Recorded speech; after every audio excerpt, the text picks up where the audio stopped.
Biden scrambles for damage control after disastrous inflation report. And we know that the mainstream media has been caping for Biden. We're definitely in a recession. Inflation is definitely terrible, but the mainstream media have been covering for him. Now we got that new report out on inflation that basically been saying that inflation is getting a lot worse. It's not getting any better.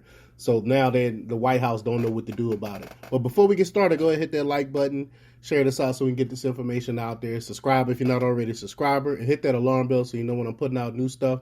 Also, check out my link tree in the description. It has a link to my Patreon where I talk about things I can't talk about here. And there's also a link to my Twitter where I'm very active at. And there's another link. There's also a link to my Instagram where I post various news articles throughout the day there, and you can read them, get a synopsis, a summary of what's going on. It's about I try to make it about 30 seconds to a minute long, so they're easy reads, and that way you're informed as well. All right, let's talk about this news. After bragging just 4 weeks ago that the economy had 0% inflation, which was a lie anyway, but they said 0% inflation in the month of July. Looking at cherry-picked month-over-month figures, which completely ignored the highest food price inflation since 1979, President Biden issued yet another insulting, stupid statement in response to Tuesday's extremely hot CPI print, which sent markets into turmoil and rate hike expectation shooting higher. And I'm very, very afraid of these rate hikes. But there's something they're going to have to do to get this inflation under control, if that even works. I mean, some people think that raising these interest rates won't even help. I, of course, believe that most of this is due to Biden's policy decisions. So just minutes after the market began puking in response to today's CPI, Biden claimed that, quote, the data show more progress in bringing global inflation down in the U.S. economy, adding, quote, overall prices have been essentially flat in our country these last 2 months. Just lies on top of lies. Just lies on top of lies.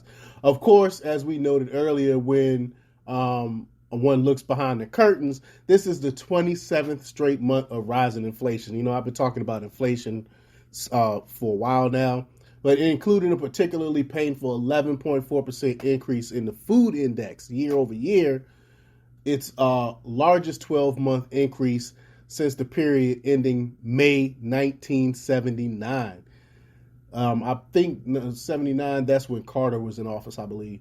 But the food at home index rose 13.5%, its largest 12-month increase since the period ending in March 1979. So it's just some of the worst inflation we've ever seen for decades. And to be expected, Biden is cherry picking the least moldy strawberry out of the basket, bragging that, quote, gas prices are down an average of $1.30 a gallon since the beginning of the summer, thanks to the admin draining our strategic petroleum reserve. Yet it's still up 76% from when Biden was elected. So they're taking a victory lap when we're still fighting these high prices. But Biden also claimed that, quote, real wages went up again for a second month in a row, when in fact they are down for 17 straight months on a year over year basis. This is crazy. They can just flat out lie, and no one's calling them out on this stuff. And now, just 4 weeks after bragging about zero inflation, Biden says, quote, it will take more time and resolve to bring inflation down, which is why we passed the Inflation Reduction Act to lower the cost of healthcare, prescription drugs, and energy, which, according to bipartisan groups, is not going to help inflate. It's not going to reduce inflation at all. In fact, this bill is going to make inflation worse. But I digress. J.P. Morgan, excuse me. J.P. Morgan Chase President Daniel Pinto helped with damage control on Tuesday, saying in the post-CPI statement that U.S. consumers are in a, quote, very, very good place, despite revolving consumer credit card balances increasing and personal savings at a percentage of disposable income dropping. As Bloomberg notes, Tuesday's report may have hobbled Democrats going into midterms, and that's what they're really worried about.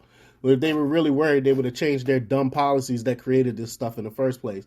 But Bloomberg says falling gas prices and two major legislative victories have boosted Democrats' once improbable bid to retain their House and Senate majorities in the November midterms. So had early signals that red-hot inflation may be easing, but Tuesday's price growth report will dampen Democrats' hopes that the worst may be behind them. And as Bloomberg further notes, Biden's strategy may also be upended by, quote, the possibility of a rail strike that could snarl supply chains, disrupt agricultural deliveries, and cost the U.S. economy more than $2 billion a day. The Biden administration is pressuring labor unions and freight rail operators to agree on a new contract before a Friday deadline. Sure, we'll see what happens, though. I don't know if we know that the unions are in the Democrats' pockets, but we'll see if they actually come to some type of agreement by then. But let me know what you think about all this. Leave your comments down below. Like, share, and subscribe, and check out DeMarcoPublics.com for the latest in news. Until next time, peace.